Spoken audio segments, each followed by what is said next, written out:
Imini yesabatha ibenhle kwabangcwele. Sizovula ngehlabelelo 1:8 inkosi losiphamakele.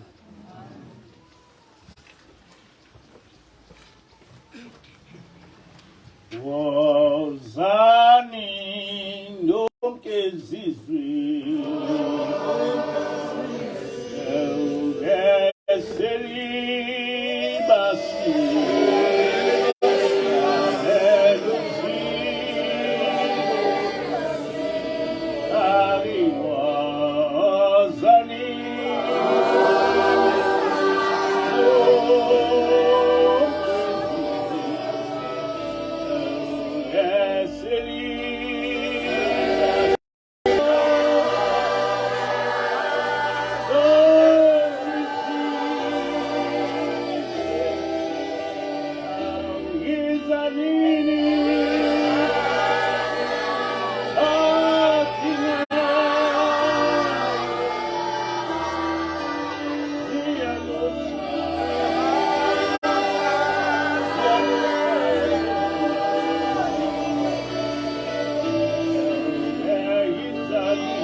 Amen.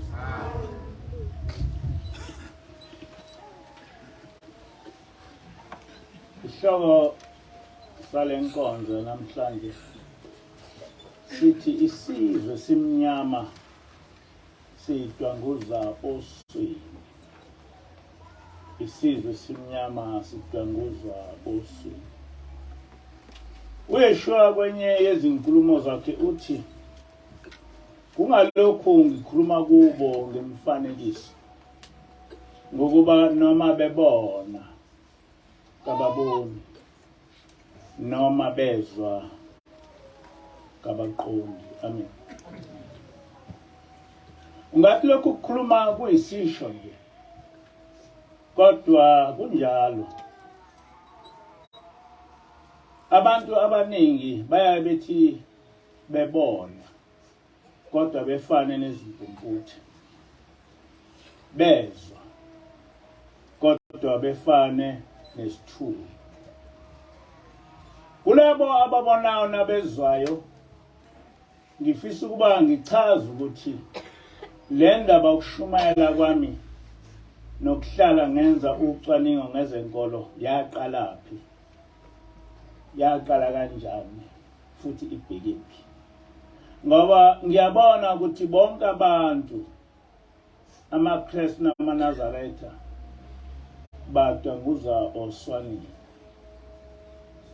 Wakuqala ngathi kwafika ingilosi kimi, yathi thunywa ngishembe ubaba ilanga, uthi angimakhele indlu kaJehova. Yayisithi indlu kaJehova-ke libandla. Yathi kuleli bandla uyobuyisela abantu kuJehova, ubafundise indlela eyiyo yokukhonza uJehova. Lokho kuthathele eBhayibhelini nasezimfundisweni zabaprofiti, nasezimfundisweni zomprofiti uShembe efundisa amaNazaretha. Lo myalezo ngawuthola ngo-2010. Ngabuye ngachaza ukuthi ingilosi ayivelanga yashiya umyalezo, kodwa yahlala nathi sifundisa bonke okufanele sikwazi ngebandla likaJehova. Kusukela uJehova waliletha kubantwana bakwa-Israyeli ngoMose kuze kufike kuYeshua nabafundi bakhe. Namanje ingilosi sahlala nathi. Ngachaza nokuthi leli bandla likaJehova abezizwe balichitha kanjani ngo-70 AD. Base belireplace ngelabo elalinemfundiso echitha imithetho kaJehova.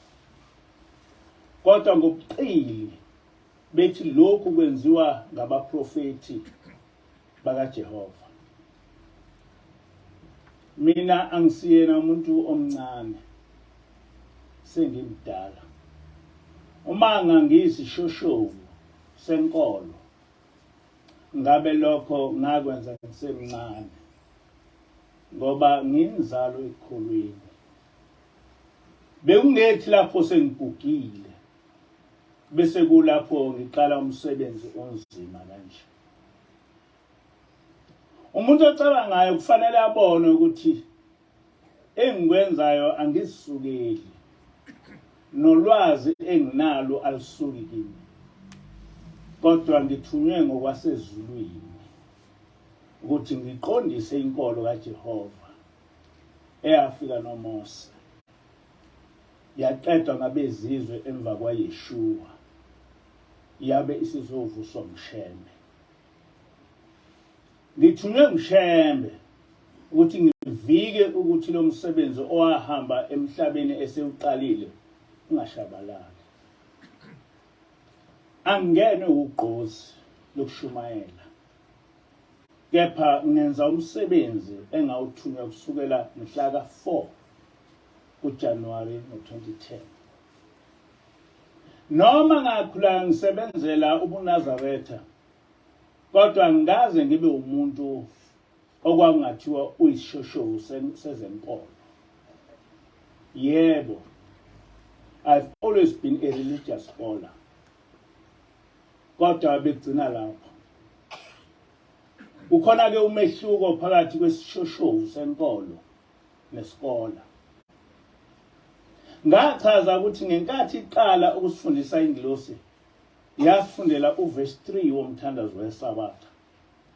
Lapho ethi khona umprofeti, mesabeni uJehova zukulwana nezizukulwana, nigcine imithetho owanilobela yona uJehova ngenceku yakhe uMose, ukuze kudumasa kwenu kwamukelele kuThixo inkosi.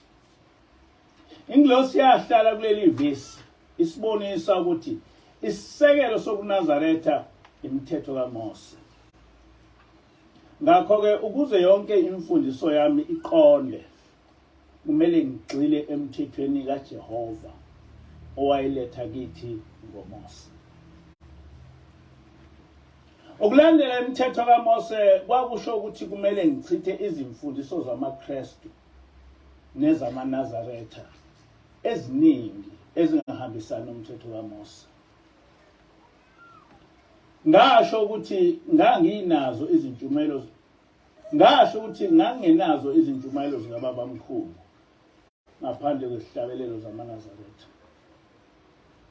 Kodwa ngathi ngibona ngabe senginezintshumayelo eziningi engingangazi ukuthi zivelephi futhi zivele kanjani.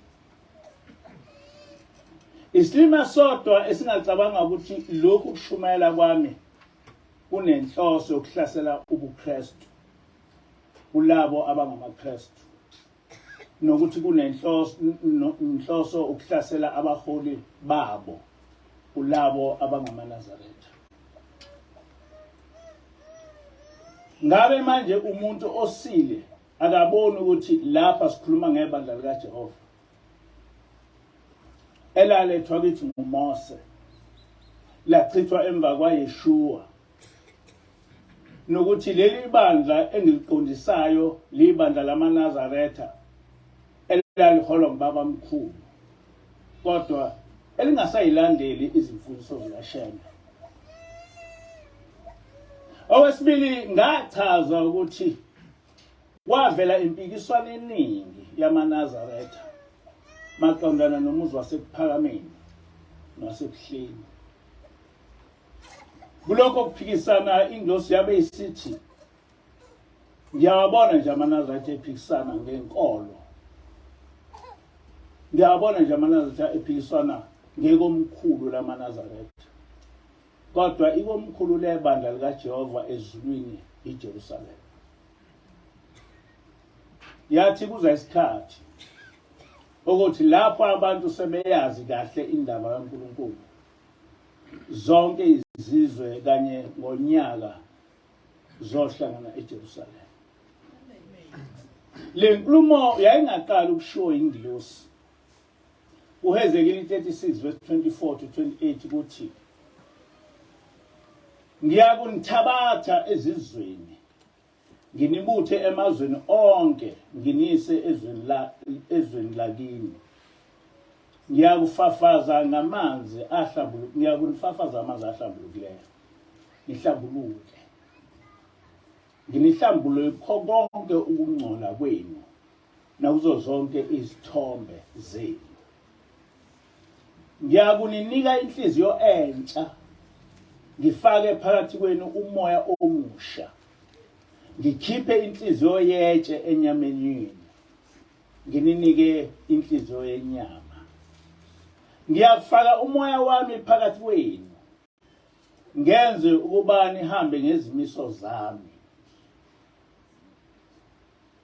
Niyagcina izahlulelo zami. Niyakuhlala ezweni engalinika oyihlo. Nibe ngabantu bami, mina ngibe uNkulunkulu wenu. Amen. Bheka futhi uAmos 2 verse 14 to 15. uIsaiah 66 verse 4. uIsaiah 60 verse 1 to 3. uJoel 13 verse 13 verse 10 to 12. noJeremiah 31 verse 1 to 7. Ngachaza ukuthi le nkulumo yelengilosi ayihlalanga kahle. Ngoba mina ngangazi ukuthi iJerusalem ihlangene nabantwana bakwa-Israyeli okuyisizwe simhlophe. Ngingazi ukuthi kanti yithi abantwana bakwa-Israyeli. Ngelinye ilanga futhi ingilosi yathi kimi, wena uyinzalo kaJuda. Abantu abamnyama ibona bangamaHebheru. Lokhu khuluma ke kwangiqeda ubuthongo ngoba ngiyazi ukuthi ingilosi yazi yonke into. Ngoba yabe isingibonisile konke ngokuzalwa nokukhula kukamama aze agcine esekumprofeti. Kanye nokukhula kwami ukuthi yayihlala nami kusukela ngizalwa. Ingilosi yasibonise konke. Kodwa ngangaqondi ukuthi ubuqiniso balendaba engitshelwa ingilosi ngingenza kanjani ukuthi abantu bayikholwe ngaphandle bobufakazi obubambekayo okuzokwaziwa yibo bonke abantu. Ingilosi ayigcinanga lapho, kodwa yafakazisa ngesihlabelelo nezintshumayelo zikaShembe umprofeti ukuthi ithina isizwe sakwa-Israyeli. Yabuye yaveza isihlabelelo njengalesi esiku-106 esithi, imikhosi edumileyo yabapostoli yabafela izwi lakho ize phakathi kwakho kuphakama. Ithi-ke ingilosi, abapostoli bakwa-Israyeli bobe bezokwenzani ekuphakameni uma nina ningayiso isizwe esisodwa nabantwana bakwa-Israyeli. Kwihlabelelo 77 esithi, ningabi njengoyihlo benu ababulala abaprofeti ababethunyelwe kubo ngegama lenkosi. Ithi-ke ingilosi, uma ningayiso isizwe sakwa-Israyeli, oyihlo mkhulu babe babulala nini abaprofeti. Kwihlabelelo 74 uShembe uthi, imbangi yokusa yomndeni kaJuda ibasindisile abaningi, wozani nisindiswe. Ithi-ke ingilosi, lapha uShembe wabe ezisho yena, pho uma ningayiwo amaJuda, uShembe uzibiza kanjani ngokuthi imbangi yokusa yomndeni kaJuda? Ziningi eziyihlabelelo ezibonisayo ukuthi yithi isizwe sakwa-Israyeli. Kodwa kunezintshumayelo lapho umprofeti wakusho wakuqondisa ukuthi ithina isizwe sikaJehova esikhethiweyo. Njengoba lesihlabelelo esikade sihlabelelo sikusho lokho. Kwintshumayelo yaseRosbom yomhla ka-26 August 1933 uShembe wakhuluma kanje, fundanini nizwisise kahle sizwe sakithi, ningamkhonzi izitha zenu. Lithini leli lizwi elithi uJehova uyakunilethela isizwe sakude sasekugcineni komhlaba, nolimi lwaso awukuluzwa. Deuteronomy 28 verse 48.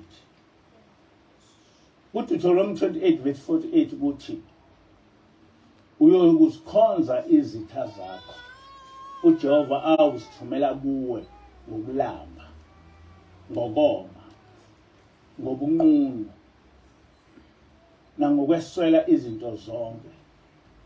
Uyobeka ijoka lensimbi entanyeni yakho aze akubhubhise.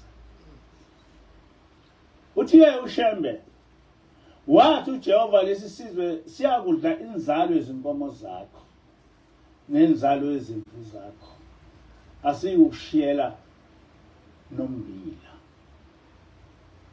kuDuteronomy 28 verse 51 kuthi lesi sizwe siyokudla isithelo semfuyo yakho nesomhlabathi wakho uze ubhujiswe.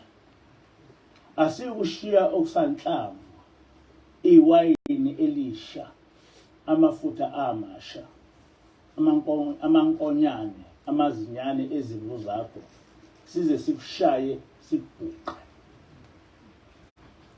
Uyaqhubeka ubaba mkhulu uthi, nina-ke ndlu kasenza ngakhona, hlolisisani enikufundayo, nizwisise.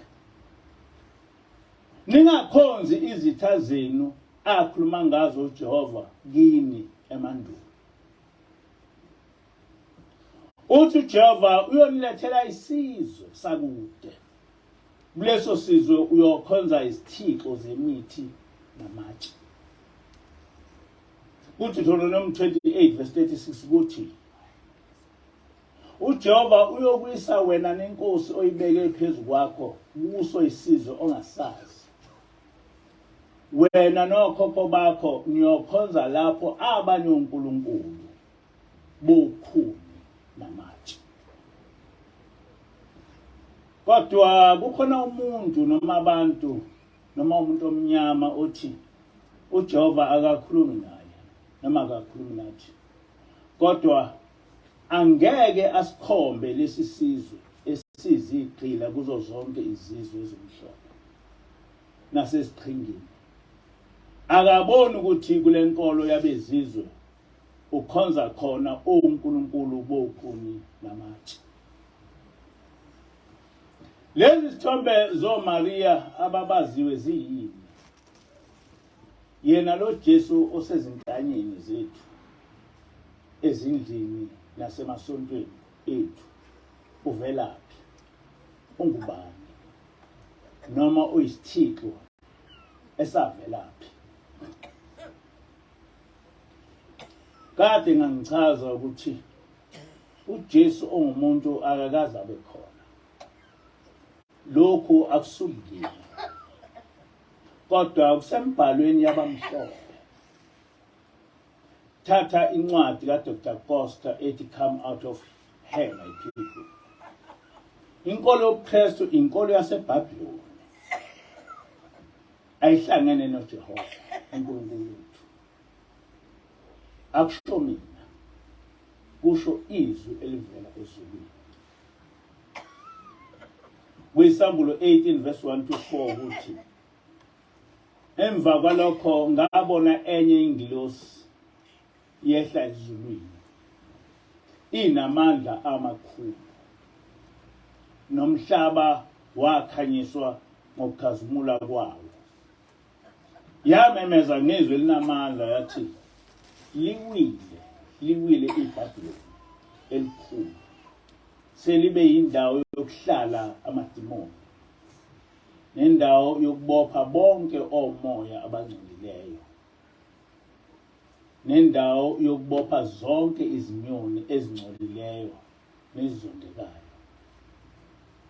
Ngokuba izizwe zonke ziphuzile iwayini lobufebe balo, namakhosi omhlaba afebile nalo, nabathengisi bomhlaba bacebile ngamandla okutamasa kwalo. Ngase ngizwa elinye izwi livela ezulwini lithi, phumani kulo bantu bami. So kusobala ukuthi le ncwadi kaDr. Costa ethi Come Out of Her, My People, uyithathe kuleli verse. And uDr. Costa uyibeke yonke impilo yaseBhabhiloni esiyibusa enkolweni yamaKristu. Umprofeti owabakhona ethunyelwe nguJehova kithi kwaba nguYeshua, indodana kaNkulunkulu, ozalwa nguMaria, uyise onguJosefa. Kodwa abezizwe emva kokunqoba amaJuda ngo-70 AD yachithwa inkolo kaJehova, lasulwa enkolweni yabezizwe igama likaJehova, nelika Yeshua nelika Shaul bachitha nebandla lamaNazaretha base bakha inkolo yabo bantshontsha impilo kaYeshua bayinikeza isithixo sabo abasibiza ngokuthi ngu-Isis namhla osekunguJesus noma uJesu. Kunabantu ke abamnyama abalwela ukuthi kungavezwa lobuqili besizwe samaRoma. Kodwa amaqiniso ukuthi yini enziwa ukwakha ubuKristu sikuthola kuyimilando ebhalwe yibo abamhlophe. Abantu abaningi abamhlophe sebeyakushiya ubuKristu. Abaningi sebekushiyile. Bajoyina i-Islam. Ngoba iyona nkolo okwamanje ehamba ngezimiso zikaJehova. Engakhiwanga ngabantu ukuze ngayo banqobe umhlaba ngokwezombusazwe. Yini eyenza ukuthi abelungu beshiya inkolo yobuKristu bese bejoyina i-Islam? Ngoba inkolo yobuKristu iphela ko-England nako-Italy, kodwa manje kukhulu i-Islam. Kungenxa yokuthi abelungu bayafunda. Zonke lezi ncwadi ziyafika kubo befunda imilando bebona ukuthi lento esiyilandelayo isithixo. Bese beya enkolweni enoNkulunkulu ngempela, inkolo enomprofeti kaJehova. Uthi-ke ubaba mkhulu wathi kuleso sizwe ayokulethela sona uyakuba isimangaliso, uyakuba isika. Ukuthi uyokuba isika kusho ukuthi uyoba into yokuhlekisa, futhi negama lakho liyakuba elokuntela. Deuteronomy 28 verse 37. Ukhona yini umuntu omnyama ongakuphika ukuthi siyisika ngezinto eziningi phakathi kwezizwe? Ayikho into esiyaziyo ngaphandle kokudlulana, sibulalane, sishisane, sishisene impahla yethu, senze izinto eziningi ezibonisa ukuthi sifana nabantu abasandele. Siyisika, siyinto okuhlekiswa ngayo. Kwenziwa yini lokho? Kwenziwa ukuthi salahla uNkulunkulu wethu, sakhonza uNkulunkulu bezizwe noma bayezinye izizwe, salendele imikhosi yesithixo njengamaSunday, oKhisimusi nama-Easter, nokuningi ongasithinti. Sasesilahla lokhu uJehova othe uma sikugcina siyoba ngabantwana bakhe, asenzele konke esikudingayo. Kunabantu-ke asebadla intando yabezizwe, ongeke ubatshele lutho ngisho into ingabasobala kanjani. Bafana nendoda edliswe umfazi intando, angeke uyitshele lutho ngisho umfazi wayo eseyihlupha kanjani. Uma uke wayibuza ukuthi uyabona yini ukuthi awusewedwa, igijima iyokuceba kumfazi wayo. Bakhona-ke abantu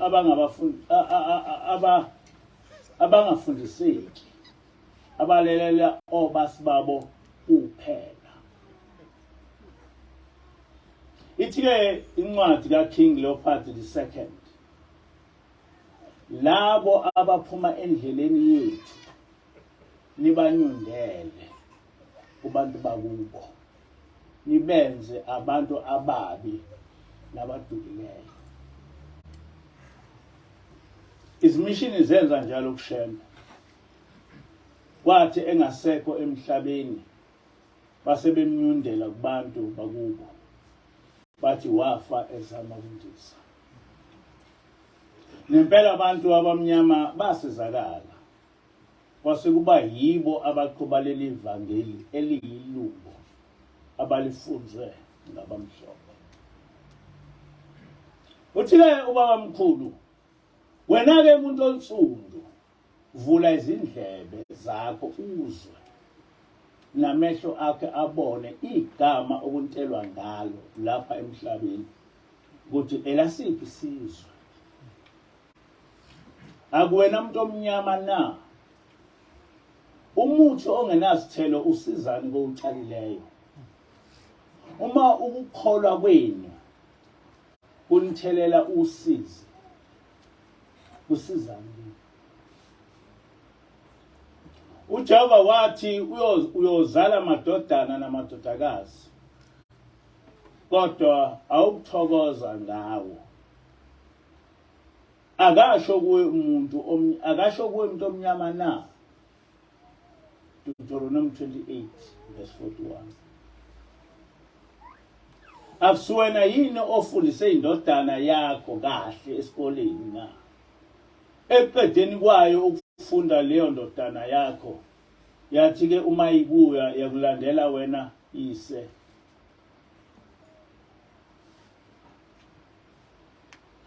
Eqedeni kwayo ukufunda leyo ndodana yakho, yathi-ke uma ibuya yakulandelani wena ise. uShembe uchaza lento okwafundiswa abefundisi bezimishini ukuthi bayenze bantwana bethu. Nanka amazwi kaKing Leopold II. Ukwenza kwenu kuyobhekiswa ikakhulu kwabancane, ngoba ngeke banivukele uma lokho okushiwo umfundisi wabo uphambana nalokho okwezimfundiso zabazali babo. Noma ngezwe kufanele izingane zabo nizifundise ukulalela lokho okushiwo umfundisi wasemishini, lowo onguyise wemphefumulo yabo.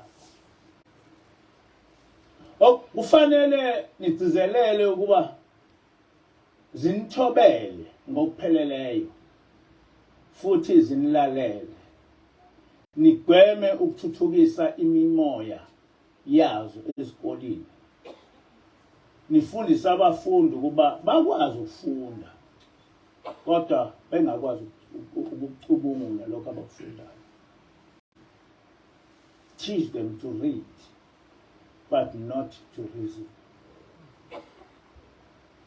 Uyaqhubeka umprofeti uthi, yake yabuya ukusenga izinkomo lapha ekhaya na, noma yake yawabambela amazinyane ezimbuzi ancelayo.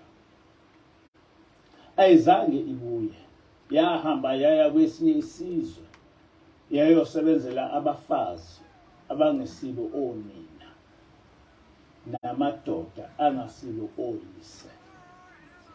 uShembe lwaqaliseka-ke izwi lomlomo ongathethi imanga uJehova lokuthi uyozala amadodana namadodakazi, kodwa awuthokoza ngawo ngokuba uyothunjwa.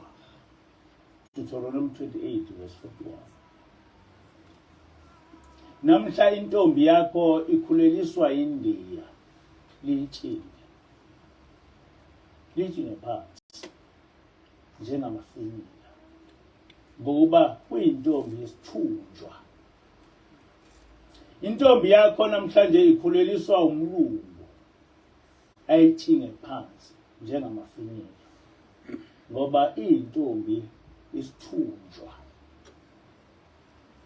Konke lokhu uyakubona uphele amandla ungenakusho lutho, ngokuba awumkhonzanga uJehova, wakhonza izitha zakho. uJehova wakuyekela khona lapho ezinyaweni zezitha zakho zikunyathele, zikuxove njengesitili. Deuteronomy 28 verse 46. Wafundisa indodana yakho uyifundisela ukuba ibe umfundisi kaNkulunkulu. Yake yakufundisa lokho. Yeza endlini yakho yathi lalela esinye isizwe, yathi lalela esinye isizwe, kepha ungamhloniphi uJehova. Yathi thengisa ngale nkomo engazange ayeluse esibayeni sakho, wayithengisa-ke nawe. Awubuzanga nokuthi indodana yami yilobu bufundisi engakufundisela bona na? Yaya kunina yathi khipha imali yenyanga ntathu yethikithi nemali kahona. AmaKristu bayazi ukuthi imali kahona yini. Nonina akabuzanga ukuthi mntanami yilobu bufundisi engakufundisela bona na? Yayibopha ngeduku yahamba nayo yonke leyo mali eyithathe kuyise nakunina, eyithathe ngobuqili wawunika enye indoda yesinye isizwe esingaziwayo. Deuteronomy 28 verse 36. Yashiya unina ehlubule engembethe lutho, ayizange ibuyise lutho ngalolu bufundisi bayo emzini kayise. Kepha uyise wathintitha konke okusesandleni sakhe, kodwa ayizange ibuyise lutho. Wayefundise ukuba ibe umfundisi kaNkulunkulu, kanti uyifundisela ukuba ibe yisitha sikaJehova. Nyamzishamba ukuthi nonina ekufundiseni kwakhe, le ndodana wathengisa ngocansi lwakhe efundisa le ndodana yakhe. Ibuya yona izothatha imali kanina iyoyinika lo mfazi ongaziwa kwesinye isizwe, engazange ayihluphekele ngalutho. Amen. Ukufakazela lento eshiwo ngubaba mkhulu, nazi zeluleko zika King Leopold II kubafundisi bezimishini. Bakhokhiseni intela amasonto onke uma beze ezinkonzweni zamabandla enu. Sebenzisani imali ebekelwe abampofu ukwakha ngayo izikhungo ezinkulu zamabhizinisi. Noma niyakwazi ngalo. Abavuka abantu. Ekuqaleni ngichaze ukuthi angifikelwanga ugqozi lokushumayela. Futhi kwasempilweni yami angaze ngibe isishoshovu sezenkolo noma sezombusazwe. Ngiyafisa namhla ukuveza ukuthi ocwaningeni lwami kusukela ngo-2010 yiliphi iqiniso engalithola. Oqala ngathola ngokweqiniso ukuthi ithina esiyisizwe sikaJehova. eBhayibhelini esibizwa ngokuthi singabantwana bakwa-Israyeli. Lokho nje kukodwa kwakuyishintsha yonke indlela esiqonda ngayo isimo sobuzwe kanye nenkolo yethu. Lokho kusho ukuthi uYeshua esifundiswe ukuthi ungumlungu akunjalo. uYeshua umuntu omnyama. Akugcina ngalapho. Ngathola futhi ukuthi lo esibizwa ngokuthi uJesu Kristu isithixo. Isithixo nje sabezizwe. Kodwa kusukela esaphila aze afe, the so called uJesu Kristu esizweni sakhe wayaziwa ngokuthi nguYeshua onguMesaya. Ukuthola ukuthi siyisizwe sakwa-Israyeli becomes a threat. Hayi ezizweni ezimhlophe kuphela, kodwa ngisho ezizweni zakithi ezimnyama. KumaKristu ngisho engabe isizwe simnyama, lokho kusho ukuthi yonke lenkolo ngoJesu wabezizwe imfundiso enobuqili phakathi.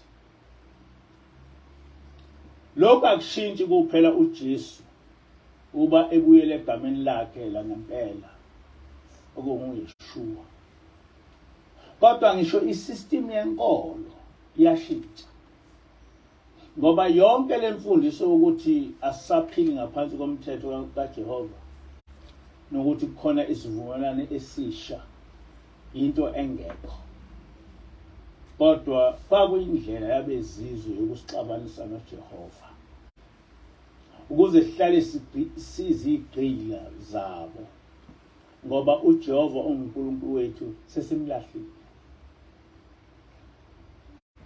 Abezizwe babazi kahle ukuthi ngokaDeuteronomy 28 kokwenzekani kithi uma silahla uJehova, babekwazi kahle lokho. Ngakho-ke beqonda ukuthi ukuqeda ngathi kuyoba impumelelo kuphela uma sihlubuka uJehova. Le threat ayikho kwabezizwe kuphela, kodwa lengxenye enkulu yabamnyama ayisafuni ukukuzwa lokho, ikakhulu abefundisi bamaKristu, ama-fanatics obuKristu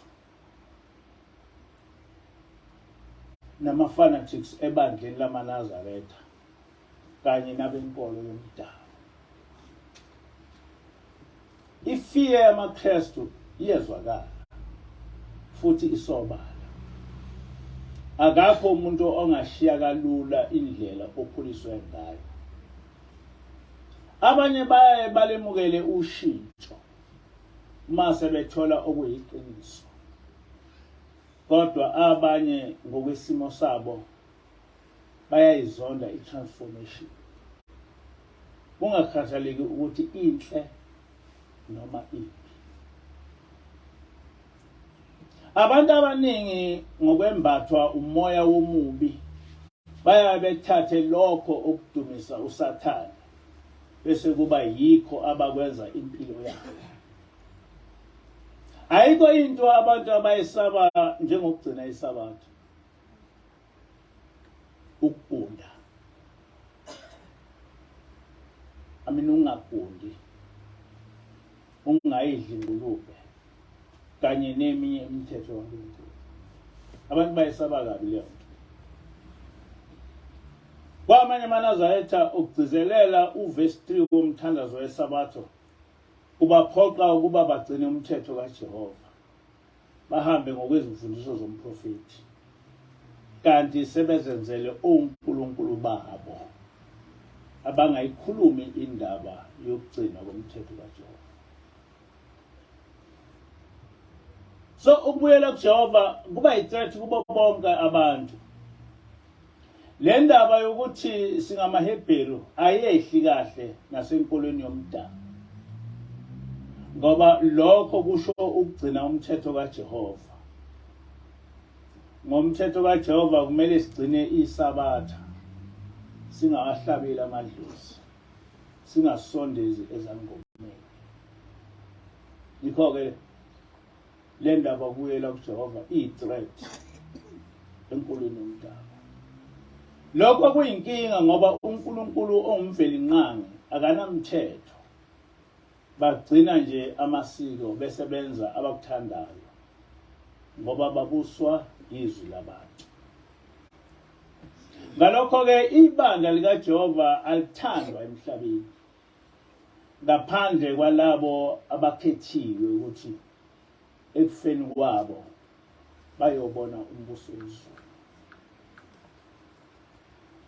Kodwa isizwe esimnyama kumele sazi ukuthi ukuziqhelelanisa kwaso noJehova kusho ukwamukela izijeziso ezikuDeuteronomy 28, nokuthi ngokwezimfundiso zikaYeshua angeke siubone umbuso wezulu. Okumele siqonde ukuthi senza isivumelwano noJehova ukuthi sohlala singabantwana bakhe, yena esenzele lokho esikucelayo. Leso sivumelwano was sealed with blood.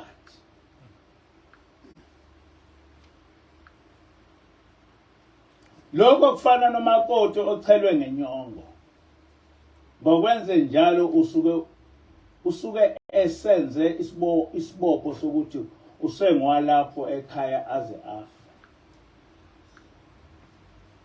Nokhokho bethu-ke lesi sivumelwano noNkulunkulu sahlanganiswa ngegazi. uDuteronomy 24 verse 7 to 8 kuthi uMose wayesethatha incwadi yesivumelwano wayifunda belalele bonke abantu bathi konke uJehova akukhulumile siyokwenza sikuhloniphe.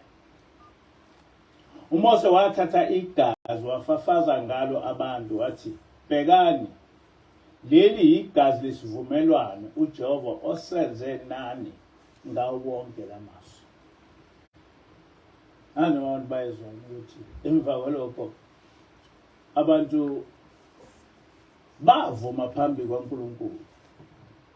Kwaba isivumelwano saphakade. Sachelwa ngegazi. Wachelwa i-altar ngegazi. Lesi sivumelwano esiphakade okhokho abasenza noJehova kanye nezizukulwane zabo okusho thina.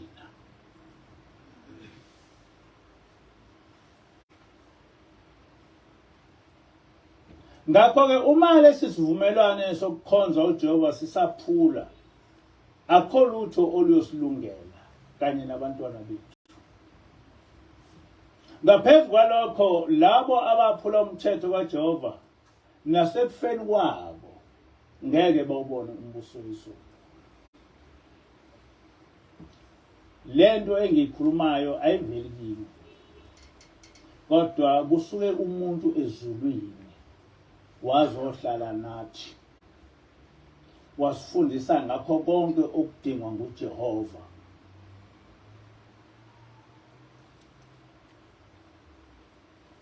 Ukuze kusuke ukuhlupheka kithi siselapha emhlabeni noma sesifile siubone umbuso wezulu. Uma ucabanga ukuthi ngiyadlala uzozibonela. Ngeshwa ngeke useza kithi uthi cha ngiyaxolisa ndangithi uyadlala manje sekusosiza. Ngeshwa abantu abangakwamukeli ukukholwa mase bese sikhogweni noma sebesefeni ngeke beze kithi. uShembe kwenye intshumayelo wakhuluma lamazwi. Laleleni bawonkulunkulu uthini. Unjalo ukuphika ubukhona bukaThixo. Uyojeza uthanda noma ungathandi. Akukhalelwa muntu esigodini sosizi. Nani bemindeni yabo akukho enobenzela khona uma sebedlulile emhlabeni. Kuphela ngomlilo ubusuku nemini. Anandlela yokubakhulula ngaphandle kokubacelela intethelelo enkosini ngemnikelo nangemthandazo. Nani niyoze nidlule emhlabeni nikwenza lokho. uShembe nina abakholwayo dlanini lokho uNkulunkulu anilungisele khona. Nibonge umdali ngazo zonke isikhathi. Unenqabele uThixo ukuba nidle ingulube, ububende, incuba, futhi nalokho okukhulekelwe kwabanye onkulunkulu. Uma uShembe ethi nalokho okukhulekelwe kwabanye onkulunkulu usho inyama yabangasekho, inyama amadlozi. Laba bafihla iqiniso elithize emthethweni kaJehova ayiloba ngenceku yakhe uMose noma bekushintshe noma bekuzibe, labo badla umlilo uqobo. Futhi uNkulunkulu akasoze akhulume lutho nabo ngosuku lokuvuswa kwelizayo. nina bakholwayo emthethweni nakubaprofeti nisizwe sihle esiphakanyiswe ngaphezulu kwezizwe zonke ukuba bonke abantu abasontayo babekholwa ngeqiniso ngabe kuhle kakhulu emhlabeni manje iningi labo lithi liyokholwa lithi liyakholwa kodwa bayizaphula umthetho usizo lukhulu kubo noma kukuphi lapho boba khona noma behlabelela sibabona behlabelela bejabhile amashwa abongamele lokhu kudalwa ukungakholwa imibiko kaNkulunkulu nakubaprofeti bavuma izimfundiso zabantu nje baphika izimfundiso zezithunywa zasezulwini uma ungababuza ukuthi le ndoda noma lo mama lona abamlandelayo ubatshelani ngoJehova noma ngomhla kuphela ngeke bakuphendule njengoba ngisho ngithi khona insizwa athi shona ethi lapha sifundisa ukukhonza amadlozi nokukhonza umuntu kuphela akukhulunywa lutho ngoNkulunkulu baguqula imithetho kaNkulunkulu ngamasiko abantu angasizi ngalutho kuphela aletha ukuhlupheka emhlabeni nokubhubha esihogweni kwelizayo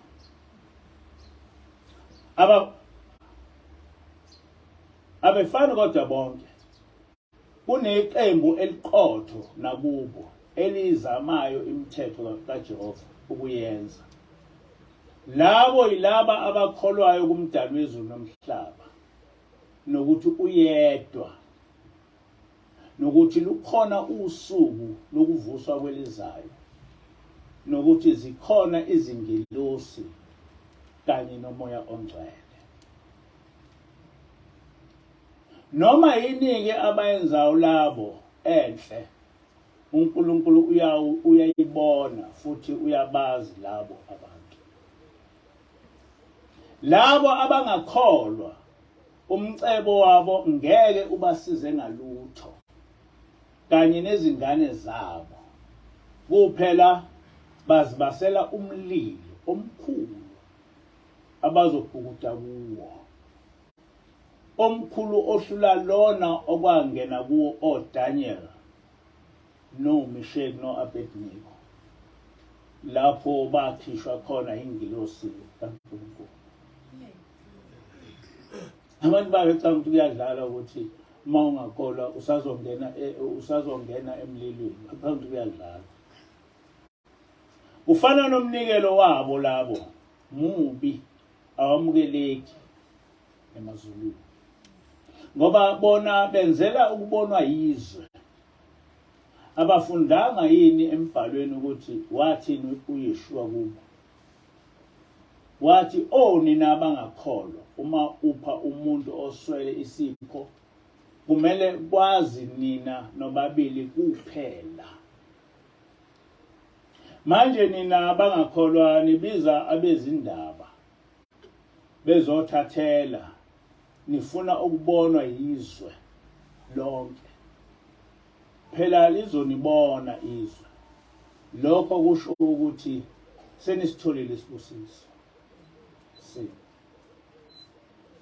senisitholile isibusiso senu lapha emhlabeni anisenandawo emzini wenkosi oyingcwele kwelizayo niyakuzwa lokho khulushema nina bakholwayo ningabi ngabangani nabangakholwa banenzondo enkulu nani bajabuliswa ngokuhlupheka kwenu baqapheleni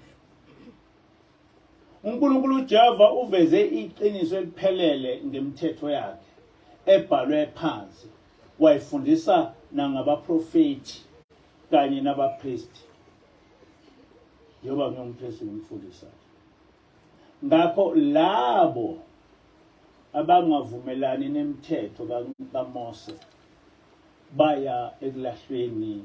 Amen. Ngonile ebusweni bakho nasebusweni bezulu ngonile ebusweni bakho nasebusweni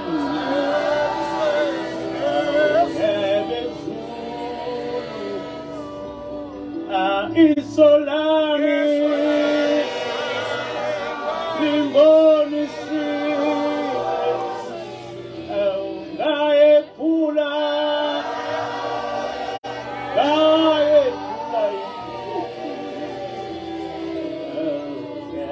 isolani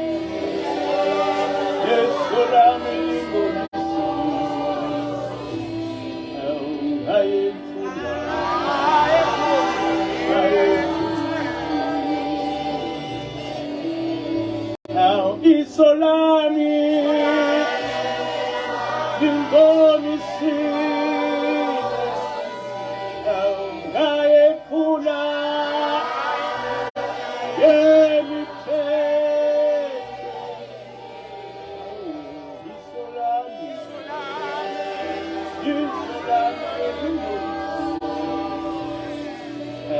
Ngayephula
Inkosi busise izwi layo.